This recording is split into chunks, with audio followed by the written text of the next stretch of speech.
Continuando o nosso conteúdo, hoje vamos falar sobre classificação de pesquisa. São diversas e variadas formas de classificar a pesquisa de acordo com a literatura. A literatura ela é bastante diversa em relação a isso. Existe uma falta de uniformidade, não há um padrão exato para todo mundo, né? E classificar a pesquisa é importante, por quê? Porque a gente vai dar validade e compreensão ao trabalho. Vamos ver as mais comuns aplicadas à nossa área. O nosso livro base da disciplina traz vários exemplos aplicados à área. Vale a pena uma leitura completa do capítulo, tá? Quanto às dimensões de classificação, elas têm 4 dimensões, quanto à natureza de pesquisa, quanto ao objetivo do estudo, quanto à abordagem do problema de pesquisa, ou seja, a forma que a gente redige a pergunta de pesquisa, e quanto aos procedimentos de realização do estudo. Quanto à natureza da pesquisa, ela tem 2 divisões. Ela pode ser uma pesquisa básica, que é destinada à ampliação do conhecimento ou também voltada à aquisição de novos conhecimentos direcionados a várias áreas, com vistas à solução de reconhecidos problemas práticos, ou a uma pesquisa aplicada, voltada à solução de conhecimentos também, com vistas à aplicação numa situação específica, ou ainda um trabalho sistemático que produz novos materiais, equipamentos, políticas e comportamentos, ou a instalação de melhoria de novos sistemas e serviços. Então, quanto aos objetivos do estudo, a pesquisa possui 3 tipos, ou é exploratória, ou descritiva, ou explicativa. A exploratória, ela contribui para que a gente conheça com mais profundidade o assunto. Sendo assim, ela pode ser a primeira etapa de qualquer pesquisa, porque a partir daí a gente vai se apropriando, né, desse conhecimento. E ela pode construir questões importantes para a condução da pesquisa, então ela é bem importante. E conforme o nosso livro de base, né, o autor diz que ela é muito comum se utilizar a exploratória junto com a descritiva. A descritiva, ela busca descrever características de determinada população ou fenômeno, ou ainda estabelecer relações entre as variáveis da pesquisa.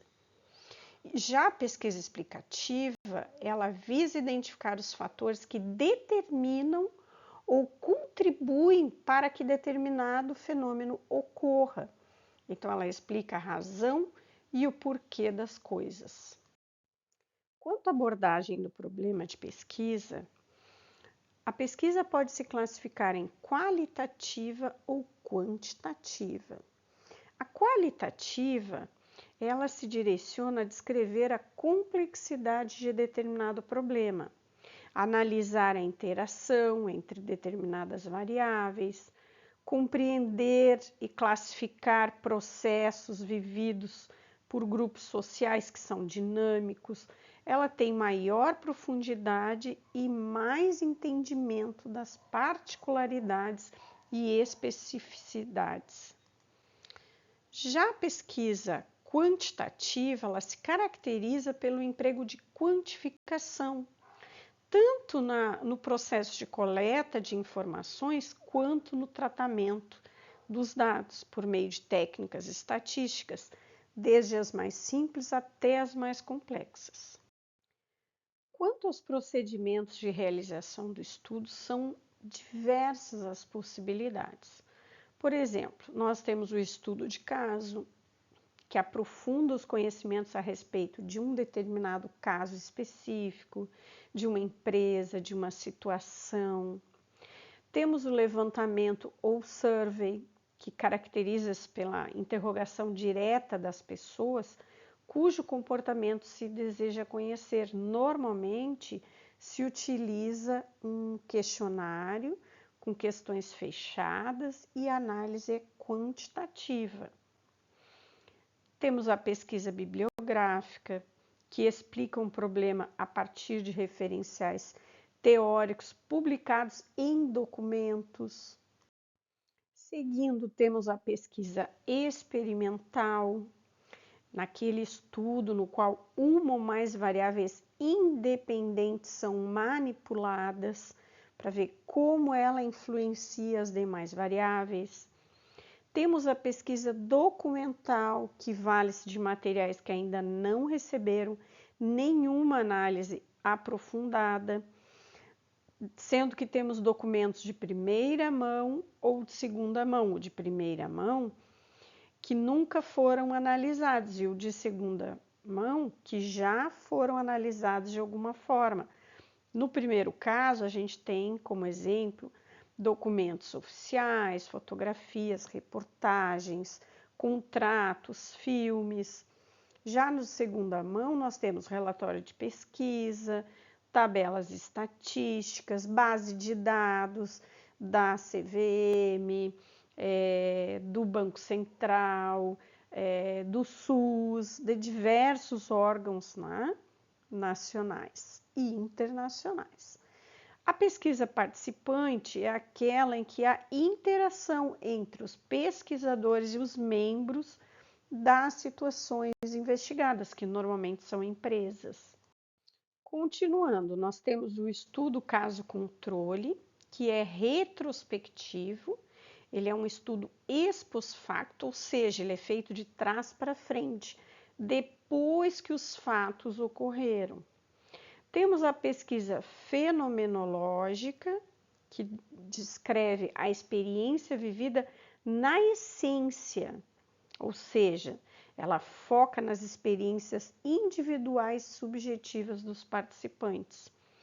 Temos a pesquisa etnográfica, né, que se caracteriza pelo estudo das pessoas em seu próprio ambiente, que utiliza entrevistas em profundidade e observação participante. Continuando, temos ainda o tipo de pesquisa, teoria fundamentada em dados, que ela emerge do processo indutivo, ou seja, após várias observações, se extrai as regularidades, né, e se constrói teoria que emergem a partir desse processo de análise.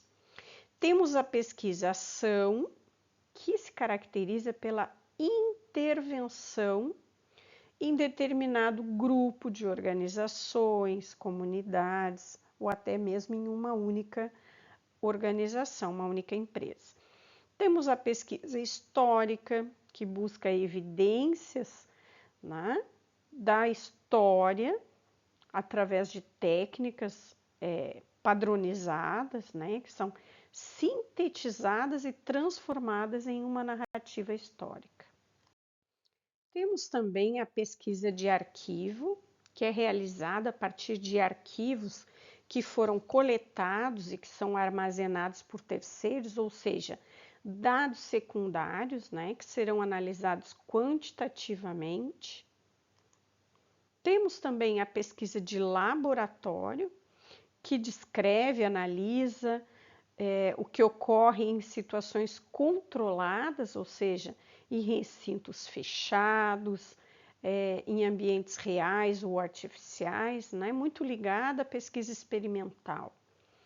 Temos também a pesquisa sociométrica, que estuda grupos e que indica a posição de cada indivíduo em relação aos demais. E temos softwares específicos também para análise, né, da pesquisa sociométrica.